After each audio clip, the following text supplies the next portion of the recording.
চতুর্থ শ্রেণীর প্রিয় শিক্ষার্থীরা, আজকের ক্লাসে আমি তোমাদেরকে দেখাবো সমাহার করে কিভাবে ভগ্নাংশের যোগ ও বিয়োগগুলো খুব সহজে করা যায়।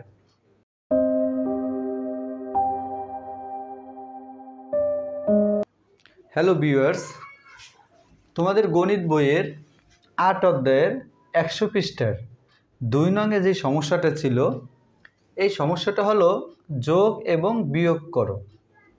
তোমাদের বইতে অনেকগুলো অঙ্ক ছিল, আমি সেখান থেকে ২টা যোগ এবং ২টা বিয়োগের অঙ্ক এখানে তুলেছি। তো আমি আজকে তোমাদেরকে এই ৪টি অঙ্কের সমাধান দেখাবো। তাই আমি আশা করছি তোমরা ভিডিওটি না টেনে প্রথম থেকে শেষ পর্যন্ত আমার সাথে থাকবে। দেখো, প্রথম ভগ্নাংশ দুটো হচ্ছে যোগ এবং শেষের ভগ্নাংশ দুটো হচ্ছে বিয়োগ। আমি তোমাদেরকে একটা পরিষ্কার করে কথা বলতে চাই, ভগ্নাংশের যোগ ও বিয়োগ যখনই করো না কেন, সেটা যদি অবশ্যই সমাহার করে করো তাহলে অবশ্যই তোমার জন্য ভালো হবে। সমাহার করলে কি সুবিধা? সমাহার করলে কোন অংশটা ছোট এবং কোন অংশটা বড় এটা আমরা দেখে সহজে বুঝতে পারি। ধরো, এখানে প্রথম যে অঙ্কটা ছিল 4-এর 1 অংশ এবং 20-এর 3 অংশ, এখানে দুইটা হর কিন্তু আলাদা। তাই আমরা বলতে পারি না এখানে কোন অংশটা বড় এবং কোন অংশটা ছোট, 4-এর 1 অংশ বড় নাকি 20-এর 3 অংশ বড়, এটা আমাদেরকে বের করতে অনেক কষ্ট করতে হয়। যদি আমরা সমহর করি, সমহর মানে দুইটা হর যদি একই থাকে, তাহলে আমরা সহজেই বুঝতে পারবো যে কোন অংশটা ছোট এবং কোন অংশটা বড়। তাই আমি তোমাদেরকে বলবো, তোমরা যখন যোগ বিয়োগ করবে অবশ্যই সমহর করে করলে ভালো হবে। প্রথমে 1 নম্বর যে অঙ্কটা আছে 20-এর 1 এবং যোগ 20-এর 3, তাহলে ভগ্নাংশের যোগ এবং বিয়োগ করতে হলে প্রথমে আমরা হরের লসাগু করব। তাহলে এখানে হর আছে 4 এবং 20, এই 20-এর লসাগু করব, 4 এবং 20-এর লসাগু করব।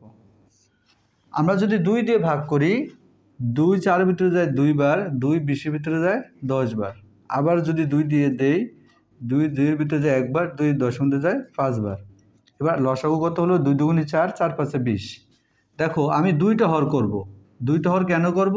সমহর করার জন্য আমি 2টা হর করব। তাহলে লসাগু করে আমি হর পেলাম কত? 20। তাহলে এখানেও 20 লিখবো, আমরা এখানেও 20 লিখবো। দেখো, সমহর করা আমার কিন্তু হয়ে গেল। কিভাবে হয়ে গেল? এই দুইটা ভগ্নাংশের হর কিন্তু আমি 20 পেলাম।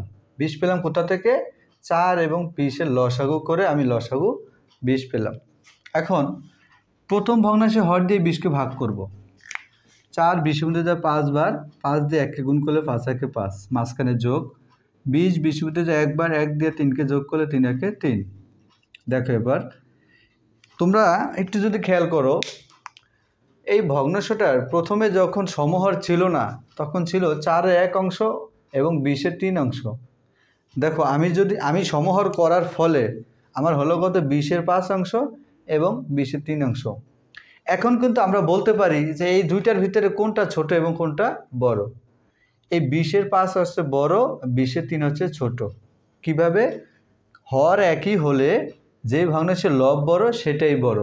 তার মানে এখানে হর দুটোই এক, এটা লব হচ্ছে বড়, তার মানে 20-এর 5 অংশ কিন্তু বড়। আর এই 20-এর 5 অংশ কোনটা দিয়ে পেলাম? আমরা 4-এর 1 অংশ দিয়ে পেলাম। তার মানে এই 4-এর 1 অংশ বড়। সেটা কিন্তু আমরা এখন বলতে পারি, সমহর করার পরে। যখন সমহর করি নাই তখন কিন্তু আমরা সহজেই বলতে পারতাম না। আচ্ছা, তাহলে দেখো, এই যে 2টা সমহর করলাম, এরপর আমি একটা হর লিখব। সমহর করা শেষ, এখন আমি একটা হর লিখব। এখন উপরে যে লবগুলো আছে, তাহলে কি করব? 5 আর 3-এর সাথে যোগ করে দেব। তাহলে 5 যোগ 3। এরপর দেখো, হর 20-ই থাকবে, 5-এর সাথে 3 যোগ করলে হয় 8। আরেকটা কথা তোমরা মনে রাখবে, ভগ্নাংশে যোগ বিয়োগ করার পরে লঘিষ্ঠী রূপ করা যায় কি না, মানে হর ও লবকে একই সংখ্যাতে ভাগ করা যায় কি না, এই বিষয়টা কিন্তু সবসময় তোমাদেরকে খেয়াল রাখতে হবে।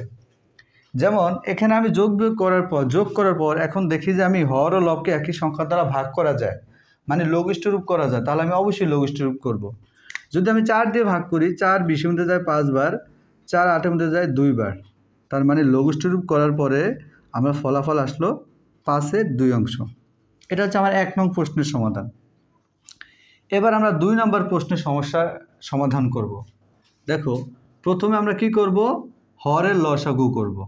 তাহলে 8 এবং 24-এর লসাগুটা যদি আমি এখানে করি, 8 এবং 24-এর লসাগু দেখো 2 দিয়ে যদি ভাগ করি তাহলে 2 8-এর ভিতরে যায় 4 বার, 2 24-এর ভিতরে যায় 12 বার, আবার 2 দিয়ে দিলে 2 4-এর ভিতরে যায় 2 বার, 2 12-এর ভিতরে যায় 6 বার, আবার 2 দিয়ে দিলে 2 2-এর ভিতরে যায় 1 বার, 2 6-এর ভিতরে যায় 3 বার, আর যায় না। তাহলে গুণ করি, 2 দুগুণে 4, 4 দুগুণে 8, 3 8 24। এখন দেখো 8 আর 24-এর লসাগু কিন্তু 24ই বের হলো।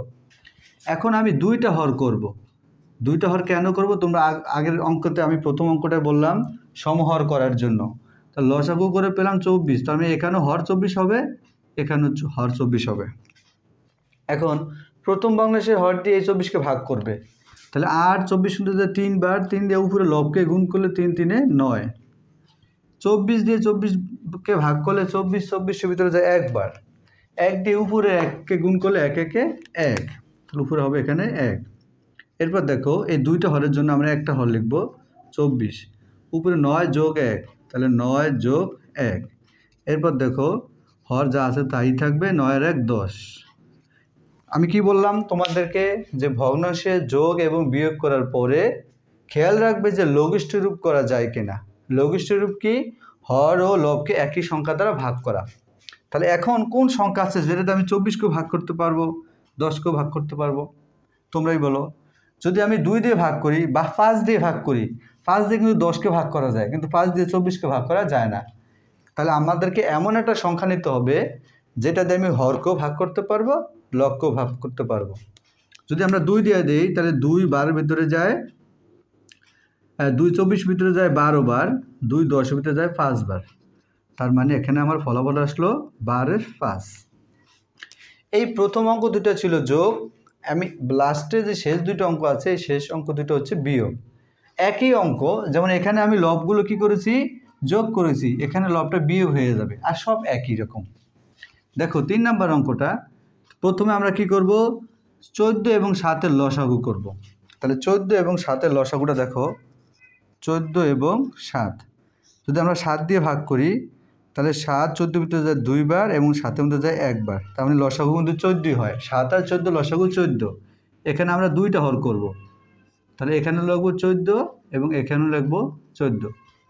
এখন প্রথম ভগ্নাংশের হর দিয়ে 14-কে ভাগ করো, 14 14-এর ভিতরে যায় 1 বার, 1 দিয়ে উপরে লবকে গুণ করলে মানে 11-কে গুণ করলে 11-কে 11।